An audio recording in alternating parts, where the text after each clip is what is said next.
বাংলাদেশে সামরিক উপস্থিতির পরিকল্পনা করছে চীন।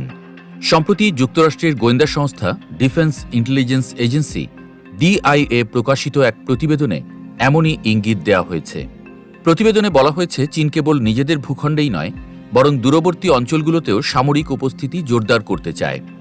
এ লক্ষ্যে তারা বিশ্বের বিভিন্ন দেশে সামরিক ঘাঁটি, সরবরাহ শৃঙ্খলা ও যৌথ প্রশিক্ষণ কেন্দ্র গড়ে তুলছে। এই পরিকল্পনার আওতায় বাংলাদেশ সহ প্রায় ১৯টি দেশের কথা উল্লেখ করা হয়েছে, যেগুলোর মধ্যে রয়েছে মিয়ানমার, পাকিস্তান, শ্রীলঙ্কা, সংযুক্ত আরব আমিরাত, Thailand, Indonesia, Cuba, Kenya, Seychelles, Tanzania, Angola, Nigeria, Namibia, Mozambique, Gabon, Papua New Guinea, Solomon দ্বীপপুঞ্জ এবং Tajikistan. 2025 world wide threat assessment শীর্ষক প্রতিবেদনে চীন অংশে বলা হয়েছে, পিপলস লিবারেশন আর্মি অর্থাৎ পিএলএ এখন এমন সামর্থ্য গড়ে তুলছে যার মাধ্যমে তারা চীনের বাইরে দীর্ঘ সময় ধরে সামরিক কার্যক্রম চালাতে পারে।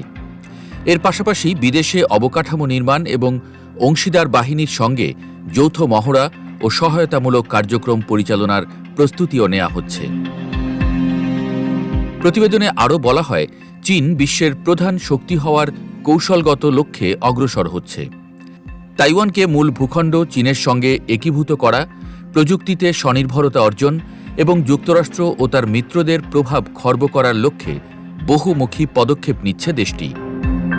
কম্বোডিয়ায় চীনের নৌঘাঁটি স্থাপন এবং যৌথ লজিস্টিক্স ও প্রশিক্ষণ কেন্দ্র চালুর বিষয়টিও এ প্রতিবেদনে তুলে ধরা হয়েছে। এমন কার্যক্রম যে শুধু প্রতীকী নয়, বাস্তবিক সামরিক প্রস্তুতির অংশ, তাও স্পষ্টভাবে বলা হয়েছে। বাংলাদেশে চীনের সামরিক উপস্থিতির সম্ভাব্য প্রকৃতি কেমন হবে তা স্পষ্টভাবে উল্লেখ করা না হলেও ধারণা দেওয়া হয়েছে যে এটি গ্যারিসন বাহিনী, যৌথ ঘাঁটি, সামরিক অবকাঠামো এবং স্থানীয় বাহিনীর অংশগ্রহণের মিশ্র কাঠামো হতে পারে। এ বিষয়ে এখন পর্যন্ত বাংলাদেশ সরকারের পক্ষ থেকে কোনো প্রতিক্রিয়া পাওয়া যায়নি। চীনও আনুষ্ঠানিকভাবে কিছু বলেনি। বিশ্লেষকদের মতে এটি শুধু সামরিক নয়, বরং কৌশলগত ও ভূরাজনৈতিক একটি গুরুত্বপূর্ণ ইঙ্গিত। ফলে এ অঞ্চলের নিরাপত্তা পরিস্থিতিতে এটি প্রভাব ফেলতে পারে।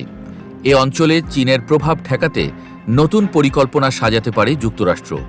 বঙ্গোপসাগরে এমনিতেই মোড়লদের ঘনঘটা, ভাগ হয়ে গেছে যেন পুরো সাগর। নিয়ন্ত্রণ পোক্ত করতে চলতে পারে রাজনীতি, পাল্টা রাজনীতি।